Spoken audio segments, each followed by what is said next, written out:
우리에게 주시는 하나님의 말씀은 로마서 11장 11절부터 15절까지 말씀인데 우리 한 목소리로 같이 봉독하겠습니다. 그러므로 내가 말하노니 그들이 넘어지기까지 실족하였느냐? 그럴 수 없느니라. 그들이 넘어짐으로 구원이 이방인에게 이르러 이스라엘로 시기나게 함이니라.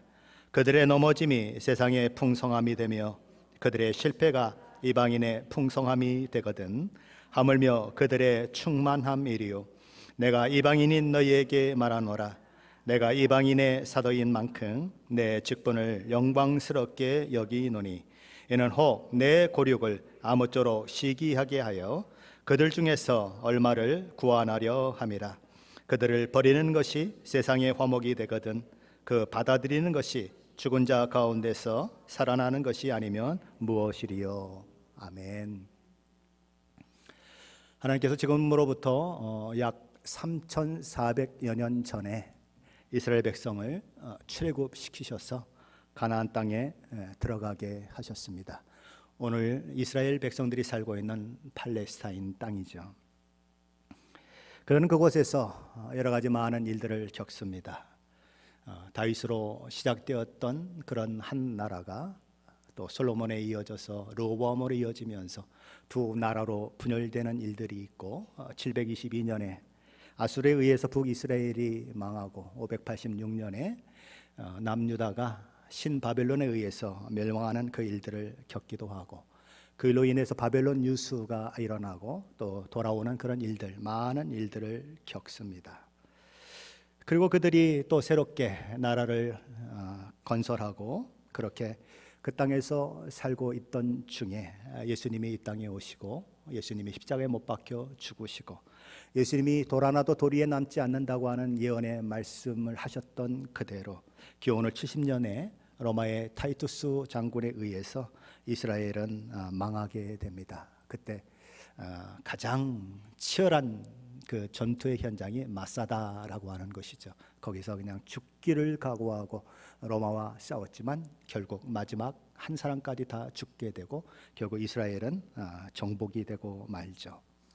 로마의 그런 정복 가운데 있었던 이스라엘은 늘 로마를 향하여 반란을 일으키곤 했습니다. 그래서 로마가 다스리는 나라들 중에서 가장 다스리기 어려운 나라 중에 하나가 바로 이 이스라엘이었죠. 그래서 1차 유대전쟁, 2차 유대전쟁, 3차 유대전쟁을 일으키게 되고 로마의 그 권세, 로마의 그 군사력이 워낙 크다 보니까 그들이 반란을 일으켰지만 결국은 제압되는 그런 아픔을 겪게 되죠. 로마는 이런 1차, 2차, 3차 유대전쟁을 통해서 유대인들을 바라보는 그 시각에 있어서 굉장히 많은 부정적인 생각을 가지고 있었습니다. 저들을 저렇게 하나인 민족으로 팔레스타인에 나누어 그렇게 계속 살게 하게 되면 결국은 또 반란을 일으킬 것이고 로마를 대항할 것이다 라는 생각을 가지게 되고 그래서 정책을 펴게 되는데 그들을 세계 방방곡곡으로 다 흩어져 살도록 그래서 하나로 뭉치지 못하도록 하는 그 일들을 하게 되는 것입니다. 그래서 이스라엘 백성들이 팔레스타인에서 살지 못하고 온 나라와 열방으로 디아스포라로 살아가는데 무려 몇 년을 살아가게 되냐면 2000년을 살아가게 되는 것입니다. 그래서 2000년 동안 이스라엘 백성들이 사방으로 흩어져 있는 동안에 팔레스타인에 살고 있었던 사람들은 그것이 자기 땅이다 생각하고 살게 되는 것입니다. 1차 세계대전이 일어나고 2차 세계대전이 일어나고 2차 세계대전 이후에 이 팔레스타인 땅은 여러 사람들에 의해서 여러 나라, 그 열국들에 의해서 지배를 받게 되는데 특별히 이 팔레스타인 땅은 이제 영국에 의해서 그렇게 지배를 받게 되는 것입니다. 그런데 이 영국의 분할 통치를 받고 있는 이런 상황 가운데에서 시오니즘이라고 하는 것이 일어나고 우리가 하나님께서 주셨던 젖과 꿀이 흐르는 땅 그곳으로 돌아가야 한다는 운동이 일어나기 시작을 합니다. 그래서 그들이 그곳에 들어와서 1948년 5월 14일 팔레스타인 땅에 거기에 이스라엘이라고 하는 나라를 건립하게 되고 이스라엘이다 라고 국기를 꽂게 되는 것입니다. 2000년 동안 그들이 거기 없었었는데 갑자기 얘들이 나타나서 이스라엘 나라를 선포하고 이런 일들이 일어나니까 이게 주변에 있는 나라들이 가만히 있질 않는 것입니다. 그래서 5월 14일에 이스라엘의 나라를 건립되었다고 선포했는데 바로 그 다음 날 중동 사람들, 아랍 사람들과 이스라엘의 전쟁이 일어납니다. 자, 그런데 그 전쟁에서 이스라엘이 이기게 되는 것입니다. 그리고 이제 2차 중동 전쟁, 그리고 3차 중동 전쟁이 일어나고 지금 4차 중동 전쟁이 일어날 그런 위기 가운데 서로 부딪히고 있는 그런 상황 가운데 있는 것입니다. 그것을 우리는 아주 초미의 관심사를 가지고 뉴스를 통해서 보고 있는 것이지요. 자, 그러면 이스라엘의 운명은 어떻게 될 것인가 하는 것입니다. 과거에 이스라엘이 2000년 동안 디아스포라로 그렇게 흩어져 있을 때에는 성경이 제대로 우리에게 이해가 되지 않았습니다. 왜냐하면 이스라엘이라고 하는 나라가 실제 눈에 없었기 때문에 그래요. 그러나 이제는 이스라엘이라고 하는 나라가 우리 눈에 있어요. 그렇죠? 이미 역사 속에 있는 것입니다. 이제는 성경의 말씀들이 그대로 우리가 받아들일 수 있는 거죠. 2000년 동안에 없는 나라인데 뭐 이스라엘의 회복이니 어쩌니 얘기를 해봐야 그게 감이 오지 않았는데 이제는 우리에게 감이 오는 것입니다. 오늘 본문 로마서 11장 11절부터 그리고 이제 다음에 또 살펴볼 32절까지 말씀을 통해서 바울은 이스라엘의 미래를 이야기하고 있는 것입니다. 그들의 미래가 어떻게 될 것인가, 그리고 그들이 지금 예수 믿는데 실패하고 구원과 멀어진 사람이 된 것과 이방인의 구원과의 상관관계는 어떻게 이어지는가, 그것이 그리고 결국은 이스라엘에게 어떤 영향을 미치는가, 이스라엘의 결국은 어떻게 될 것인가, 미래의 사건들을 예언적으로 사도 바울이 이야기하고 있는 것입니다. 이스라엘은 하나님께서 온 세상을 중보하고 온 세상을 하나님 앞으로 이끄는 제사장 나라로 부른 민족입니다.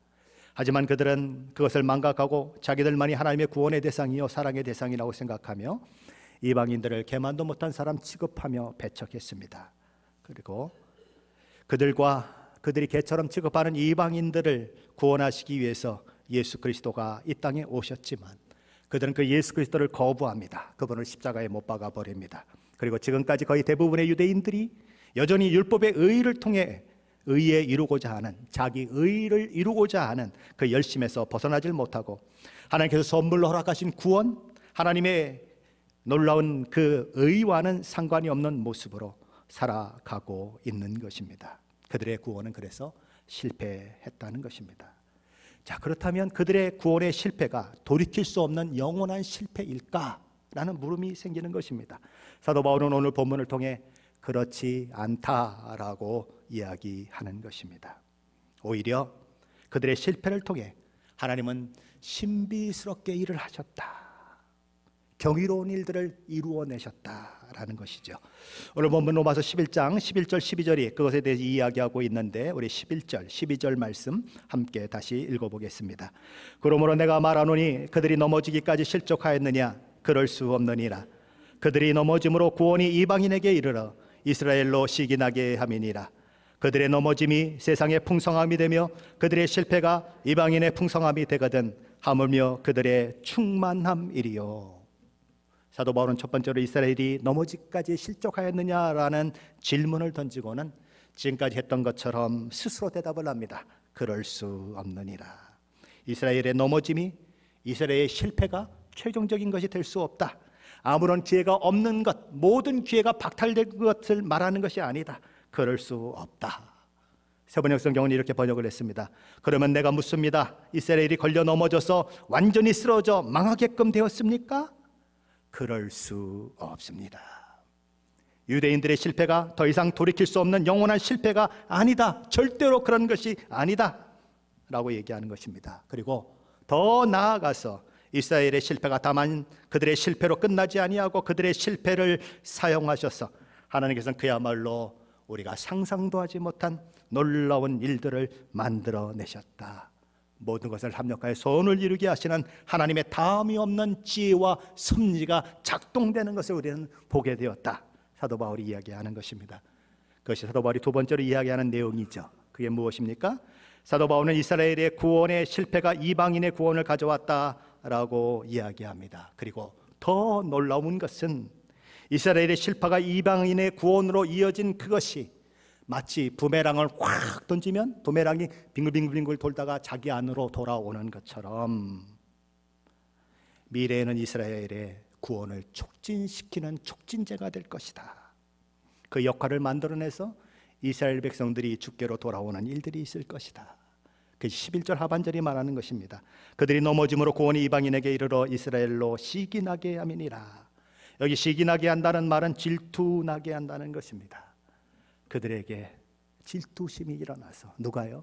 누구 때문에요? 이방인 때문에.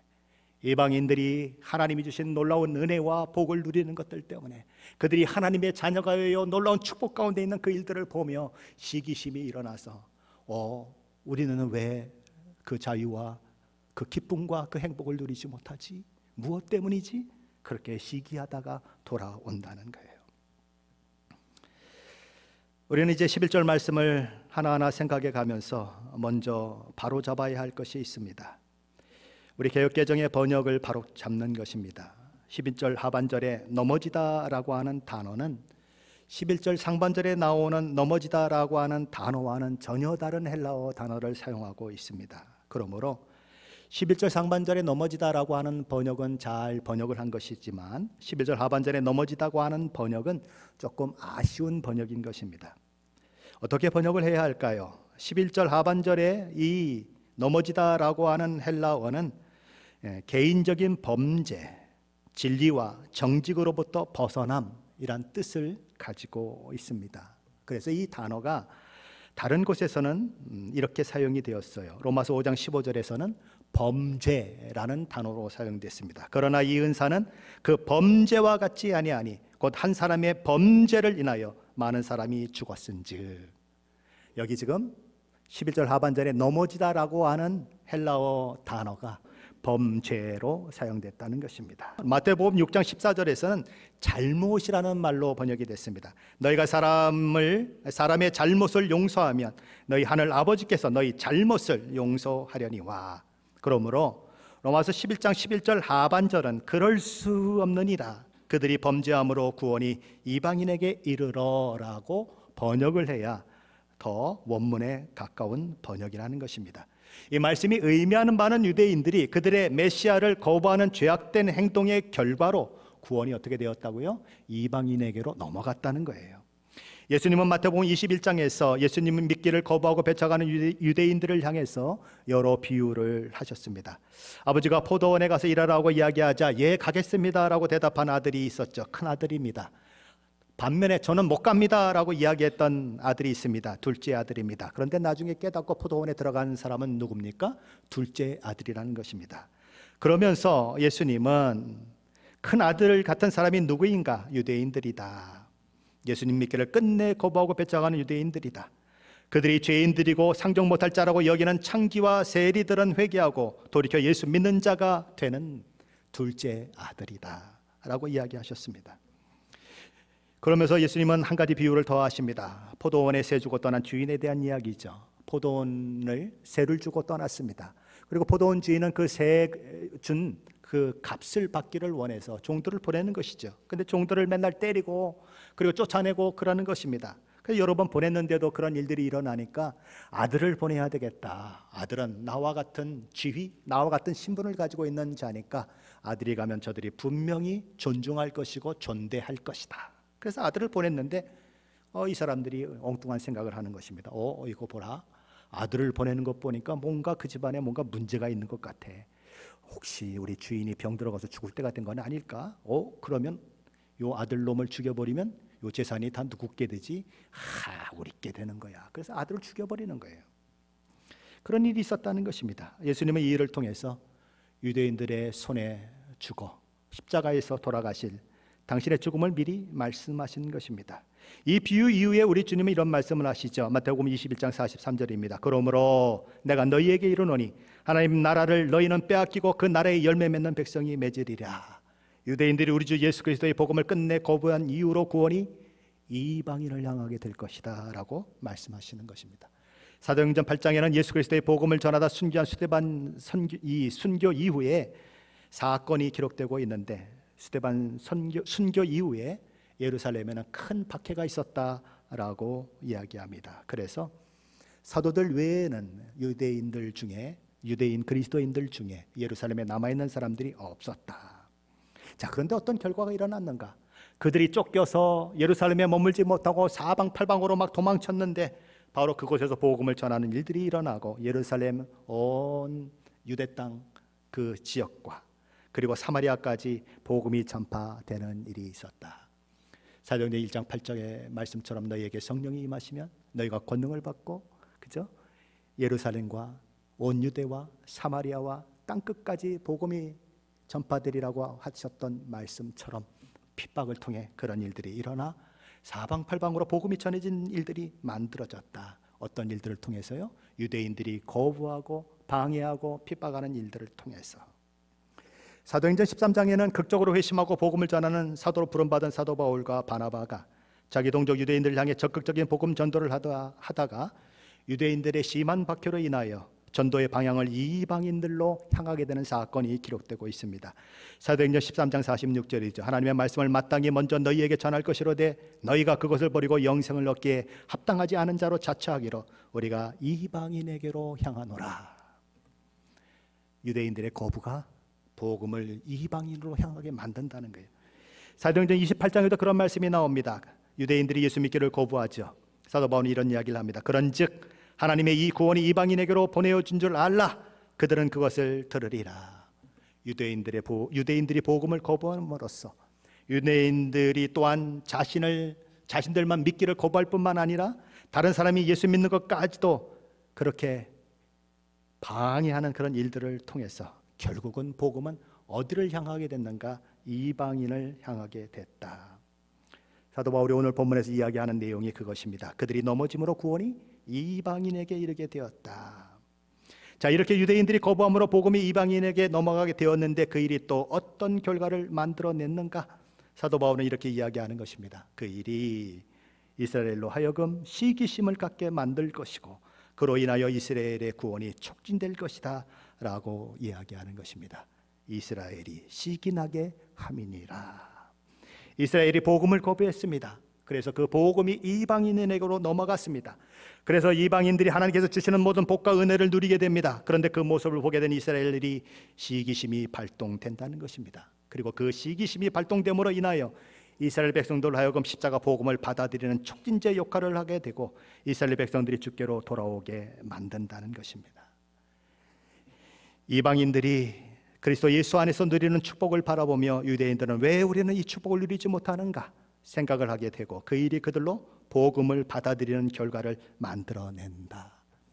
하나님의 일하심에 신비한 역사라는 거예요. 이스라엘의 넘어짐은 일시적인 것이다 라는 거예요. 그 일을 통해 이방인의 충만한 수가 구원받는 일이 일어나고 그 결과로 이스라엘도 결국 구원에 이르는 놀라운 은혜의 사건이 미래적으로 있게 될 것이다. 이스라엘의 거부, 이방인의 구원, 이스라엘의 시기, 그리고 다시 이스라엘이 복음을 듣는 마치 원이 회전하는 것처럼 어떤 고리가 있는 것처럼 축복의 고리가 작동한다. 그래서 오늘 본문의 제목이 축복의 고리인 것입니다. 무엇이 이스라엘로 시기나게 만들고 주께로 돌아오는 역할을 하게 되었습니까? 이방인 그리스도인들이 그리스도 안에서 누리는 부요함과 기쁨과 평안과 복됨이 그 결과를 만들어냈습니다. 그렇다면 우리는 오늘 우리 자신에게 질문을 던져야 합니다. 어떤 질문으로요? 이방인들이 그들이 누린 축복과 그들이 누린 복음의 영광과 그들이 누린 그 기쁨과 감격과 그리고 그들이 하나님 앞에 충성하는 그 모습을 통해 이방인의 그 모습을 통해 유대인들이 시기가 일어나서 주께로 돌아오는 일이 있었다면 오늘 예수 그리스도를 만난 저와 여러분을 통해서도 믿지 않는 내 이웃이 시기심을 가질 만큼 우리는 복음의 영광과 복음의 기쁨과 복음의 은혜를 누리고 있는가?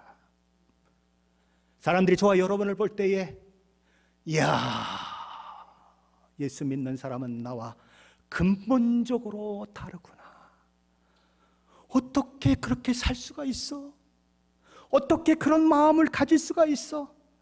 나 같으면 평생 원수가 돼서 싸울 텐데 어떻게 용서할 수가 있어? 네가 믿는 예수는 도대체 어떤 분이니? 도대체 네가 믿는 예수는 어떤 분이기에 너에게 그런 마음을 주셨니? 그런 마음을 들게 만들어서 나에게도 예수를 소개해 주겠니? 나도 네가 다니는 교회를 다니고 싶어. 나도 너처럼만 될 수 있다면 나도 예수 믿고 싶어. 그런 일들이 저와 여러분에게 일어나고 있느냐는 거예요. 팔레스타인과 이스라엘은 이 못난 이들은 왜 이렇게 맨날 싸워? 맨날 죽이고 증오하고 미워하고 그래. 우리는 신문을 보며 방송을 보며 그런 마음을 갖습니다. 여러분의 마음속은 어때요?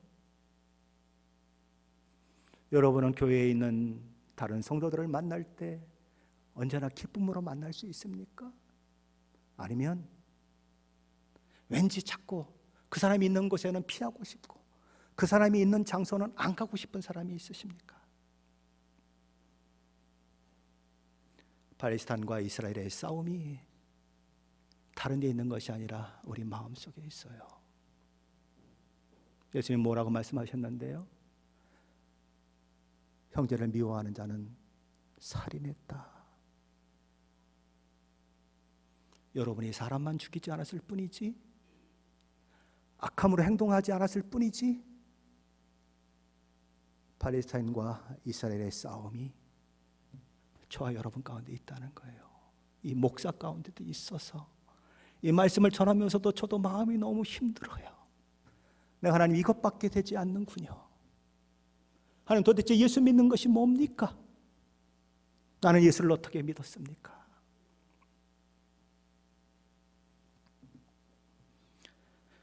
우리는 복음의 영광을 가지고 있는 자들이에요. 이 복음의 영광 때문에 믿지 않는 내 남편이, 믿지 않는 우리 자녀들이 시기심이 일어나야 마땅한 거예요. 사도 바울은 에베소서 3장 끝부분에서 예수 믿는 우리에게 그런 충만함과 부요함과 영광이 있기를 원한다고 기도하고 있습니다. 에베소서 3장 17절 18절 말씀인데 제가 현대어 성경으로 한번 읽어보겠습니다. 그리스도를 믿는 여러분의 마음속에 그리스도께서 더욱더 친밀한 분으로 계시기를 기도합니다. 여러분이 하나님의 놀라운 사랑의 토양 속에 깊이 뿌리를 내리게 되기를 기도합니다. 모든 하나님의 자녀들이 그러하듯이 여러분도 하나님의 사랑이 참으로 얼마나 한없고 넓으며 얼마나 깊고 높은가를 깨닫기를 기도합니다. 그리고 그 사랑이 너무도 커서 여러분도 그 끝을 볼 수도 없고 또 그 사랑을 다 헤아릴 수도 없음을 스스로 체험할 수 있기를 기도합니다. 그래서 마침내 하나님의 모든 충만하신 것으로 여러분도 충만하게 되기를 기도합니다. 우리는 바울이 이렇게 애타게 기도하는 이 기도 소리를 들어야 하는 것입니다. 복음의 충만함 속에 들어가 세상 사람들이 저와 여러분의 믿음의 생활을 보며 저와 여러분의 행동을 보며 저와 여러분의 삶을 보며 선한 시기심이 일어나게 만들어야 하는 거예요. 로이드 존스 목사님은 로마서 강해에서 이렇게 이야기를 했습니다. 우리 중 많은 사람들이 가난뱅이처럼 살아가고 있기 때문에 우리 이웃들이 기독교에 관심을 기울이지 않는다는 사실을 여러분은 아십니까? 만일 그들이 여러분이 즐거워하고 있는 것을 보았다면, 만일 그들이 얻고 싶어하는 것, 즉 이 세상에서 여러분이 왕자처럼 공주처럼 살고 있는 것을 보았다면 그들에게 시기가 일어날 것입니다. 우리는 그 부요함을 소유해야 합니다. 여러분은 그것을 얻으셨습니까? 저도 저에게, 여러분에게 질문하고 싶습니다. 여러분은 그것을 얻으셨습니까? 이런 사도 바울의 이야기는 로마서 11장 13절 14절에서 재차 언급되고 있습니다. 13절 14절 말씀인데 함께 읽어보겠습니다. 내가 이방인인 너에게 말하노라. 내가 이방인인 사도인 만큼 내 직분을 영광스럽게 여기노니 이는 혹 내 권력을 아무쪼록 시기하게 하며 그들 중에서 얼마를 구원하려 함이라. 사도 바울은 자신이 이방인의 사도라는 것을 영광스럽게 여긴다라고 이야기합니다. 그는 유대 종교에 심취해 있었던 바리새인이요 공의의 의원이었습니다. 기독교를 말살하려고 이리 뛰고 저리 뛰었던 기독교 역사에 있어서 최고의 박해자 역할을 했던 사람입니다. 그런 그가 구원받고 이방인의 사도가 된 것이 자신은 너무나 영광스럽다는 것입니다.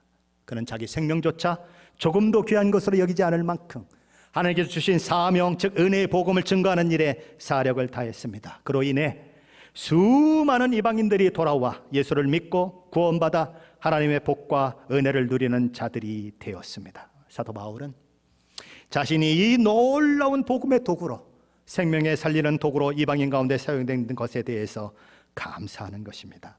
하지만 사도 바울에게는 그런 감사만 있는 것이 아니라 또 하나의 감사가 있습니다. 그것은 이방인들이 복음의 영광과 혜택을 누리면 누릴수록 유대인들의 회복의 날이 가까이 오고 있다는 소망인 것입니다.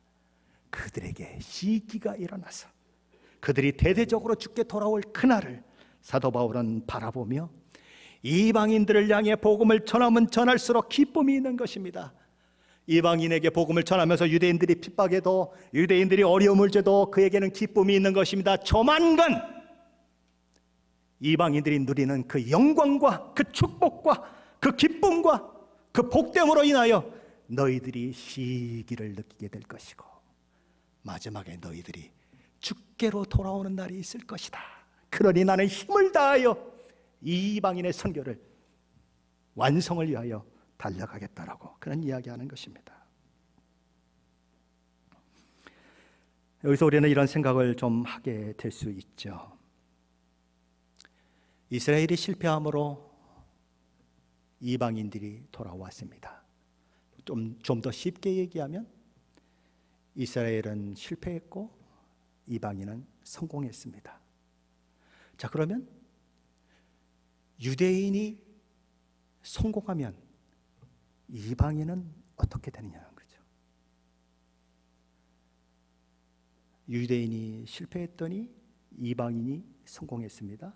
그러면 유대인이 성공하면 이방인은 어떻게 될까? 우리는 반대로 생각할 수 있겠죠.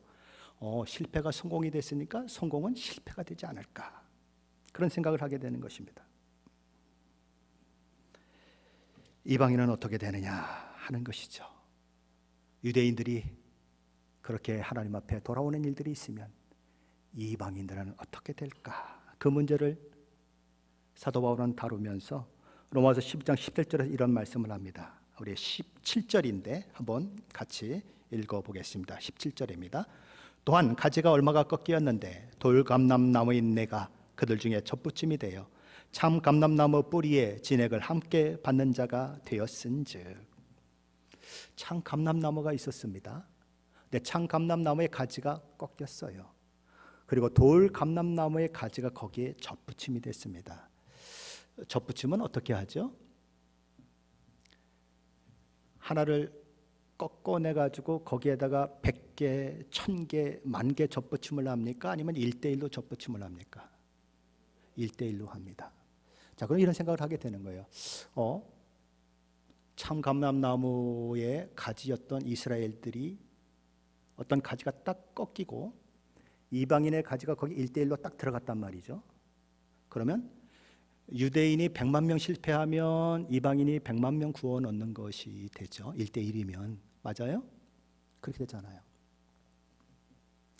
자, 그러면 그래 그냥 거기까지는 용납이 되는 거예요. 그런데 유대인이 다시 돌아와서 자기 나무에 젖붙임이 돼버려요.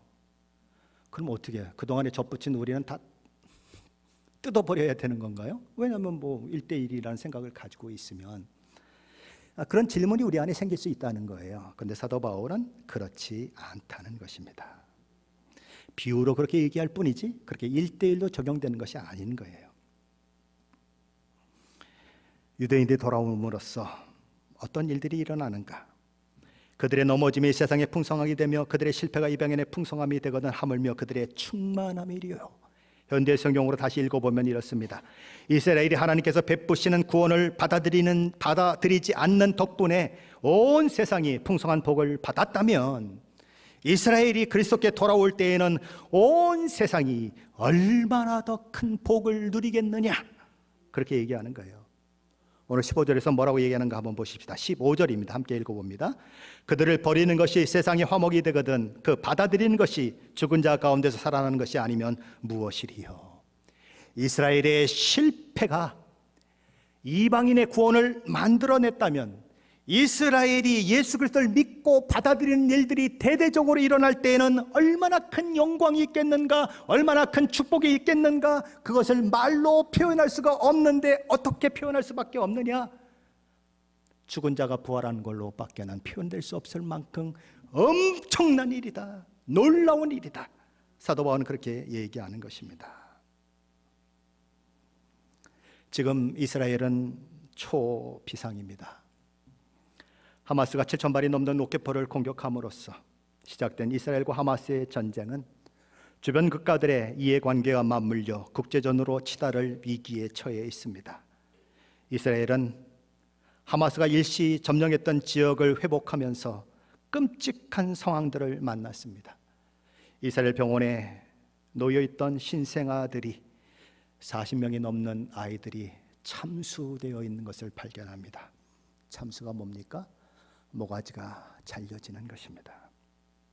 그리고 그 옆에 있는 동네 아이들이 철사로 손이 묶인 채 불에 타 죽은 자들이 수십 명이 있는 것을 발견했습니다. 이런 보도가 이스라엘 방송을 통해서 방영되자 이스라엘 국민들은 이성을 잃었습니다.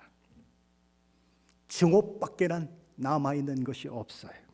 그래서 가자지구를 쑥대밭을 만들어버리고 텐트촌을 만들겠다라고 선언했습니다. 모든 건물을 다 부셔버리고 텐트 치고 살 수 있는 곳으로 만들겠다. 그럼 하마스는 가만히 있겠습니까? 그들도 대항하겠죠. 그걸 그들의 형제국가라고 하는 아랍 국가들도 뭉치려고 하겠죠. 이란은 마지노선을 넘지 말라라고 경고하고 있습니다. 마지노선을 넘으면 개입하겠다는 거죠. 레바논의 헤즈볼라는 이미 로켓포를 이스라엘 향해서 쏘고 있습니다. 제4의 중동전쟁이 일어날 것인가, 이런 관심이 우리에게 있는 거죠. 이스라엘도 하마스도 팔레스타인 사람들도 증오밖에는 남아있는 것이 없습니다. 그런 상황이 벌어지는 이 상황 가운데 우리는 이스라엘을 어떤 시각으로 바라보아야 하고, 하마스를 비롯한 팔레스타인 사람들, 이슬람의 견고한 진지가 있는 아랍 국가들을 어떻게 바라보아야 합니까? 그리고 이들이 가진 서로에 대한 증오를 불식시킬 수 있는 해결책은 무엇입니까? 한때 유대인들이 예수 그리스도를 십자가에 못 박았다는 사실 때문에 유대인들은 지구상에서 없어져야 할 민족으로 취급되었던 적이 있습니다. 이 반유대적인 정서 때문에 자행된 것이 히틀러가 600만이나 되는 유대인들을 학살하는 홀로코스트라는 아픈 역사를 만들어냈습니다. 여기엔 민족주의와 영합하면서 독일 교회가 침묵했던 그 일들도 큰 역할을 했죠. 기독교만 그랬나요? 가톨릭도 그랬습니다. 그들도 적대적인 이스라엘에 대한 생각을 거둔 것은 1960년대 초반입니다. 제2 바티칸 공의회에서 겨우 반유대적인 생각을 내려놓게 됩니다. 그들은 예수님을 죽인 책임을 유대인들이 져야 한다는 그 생각을 수정하고 반유대주의를 억제할 책임이 교회에 있다라는 것을 제2차 바티칸 회의에서 1960년대 초에 가서야 인정을 했습니다. 그때가 언제입니까? 1차 세계대전 다 끝난 데고 2차 세계대전 다 끝난 후에예요. 그러면 그 이전에 그들의 결의와 그들의 생각들이 얼마나 많은 사람들에게 반유대주의적인 그런 생각을 집어넣었겠습니까?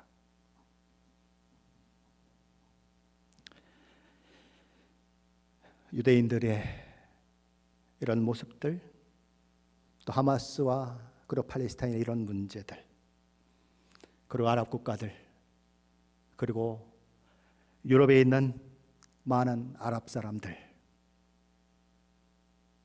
특별히 아랍에 있는 아랍인들은 지금 데모를 하고 있습니다. 이스라엘의 죽음을이라고 하는 구호를 외쳐대고 있습니다. 이스라엘은 지구로부터 사라져야 한다. 그들의 외침입니다. 하지만 그것은 하나님의 마음과는 정반대의 마음입니다. 오늘 본문은 이스라엘을 하나님께서 시기나게 해서 거의 온 이스라엘이 하나님께로 돌아오게 하겠다라고 사도 바울의 예언의 말씀을 통해서 선포되고 있습니다. 그러므로 우리는 이스라엘 백성을 향한 마음을, 하나님의 마음을 가지고 바라보아야 하는 것입니다. 반면에 하마스나 또는 아랍 사람들은 우리는 어떻게 바라보아야 할까요? 저는 테러리스트를 하나님 당장 죽이지 않고 뭐 하시냐고 우리는 그렇게 얘기할 수 있습니다. 그들이 그렇게 하는 이유가 뭘까요? 거짓된 종교에 속고 있기 때문입니다. 거기에는 우리 기독교가 잘못한 부분도 있습니다. 예루살렘을 탈환하겠다고 십자군 전쟁을 일으키고 얼마나 많은 사람들을, 무지한 사람들을, 무지하다는 말이 웃기는 말이지만 성경적으로 맞지 않는 말이지만 어쨌거나 죽였는지 모릅니다. 너 예수 믿을래? 안 믿을래? 안 믿으면 구멍이 파진 얼음 밑으로 쳐넣어 버렸어요. 어디로요? 두꺼운 얼음 밑으로 쳐넣어 버려서 죽였어요. 누가요? 크리스찬들이.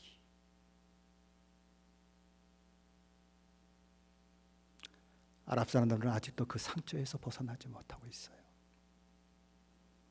잘못된 종교의 가르침, 기독교에 대한 씻을 수 없는 상처, 그 모든 것들이 그들로 하여금 예수 그리스도께 나오지 못하게 만들고 있어요.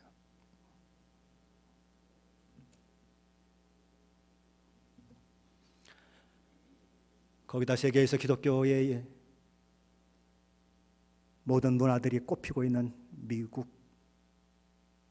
수많은 나라들이 기독교 나라라고 착각할 만한 미국은 어떤 일들을 하고 있습니까? 세계에서 가장 많은 포르노 동영상을 만들어내는 나라, 가장 많이 수출하는 나라, 이슬람도 인정하지 않는 동성애를 합법적으로 인정하고 목사도 동성애자가, 동성 결혼한 자가 임명하는 나라. 여러분 같으면 그런 기독교 믿고 싶겠습니까? 여러분 같으면 그런 기독교 믿고 싶겠어요?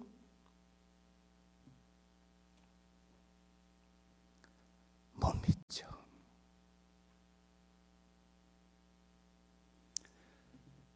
예수님을 알지도 못하는 유대인들과 예수님을 알지도 못하는 하마스와 팔레스타인들이 끊임없이 전쟁을 벌이고 있고 우리는 그것을 바라보는 입장에 있는 것입니다.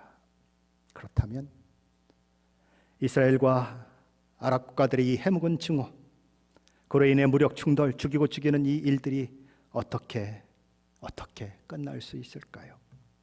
어떻게 그들이 하나 될 수 있을까요? 에베소서 2장 13절 14절은 그 해결책을 이렇게 제시합니다. 제가 현대의 성경으로 읽어보겠습니다. 그러나 지금 여러분은 그리스도 예수께 속한 사람들입니다.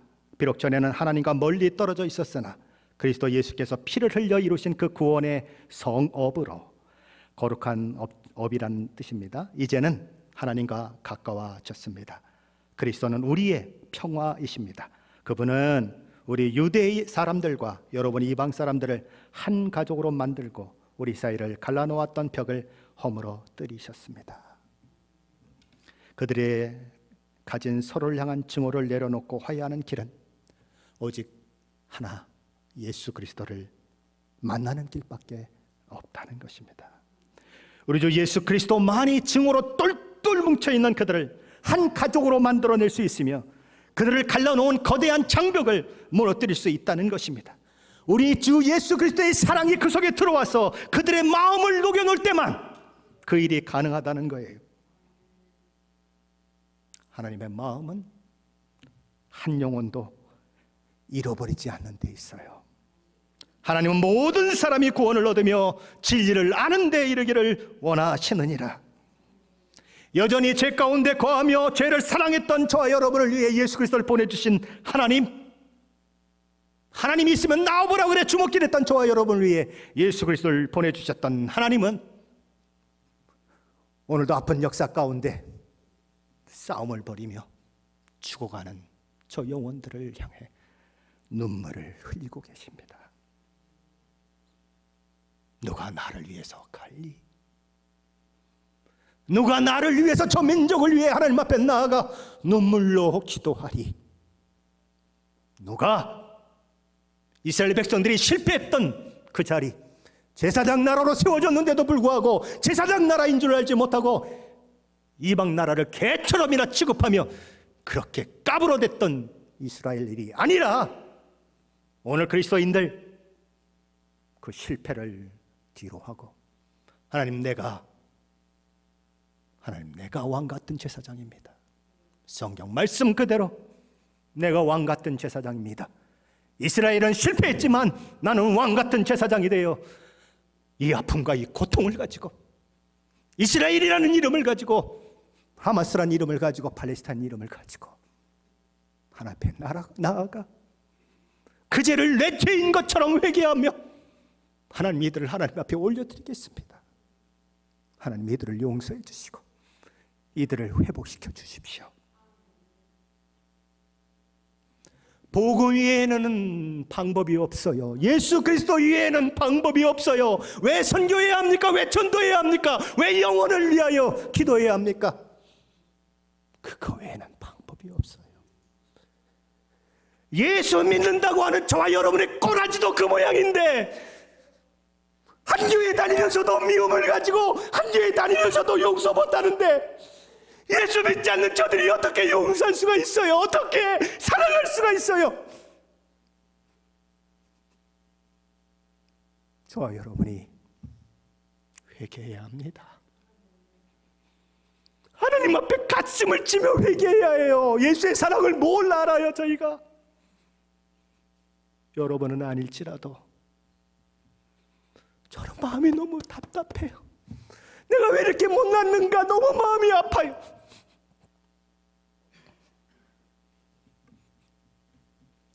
여러 가지 사건들이 있습니다. 여러 가지 일들이 있습니다.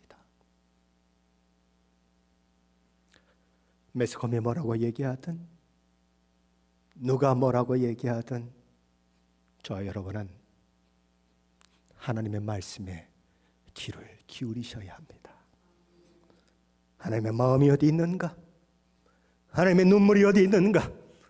하나님이 무엇을 원하시는가? 거기에 집중하시고 욕하고 정죄하는 것으로 끝내지 마세요.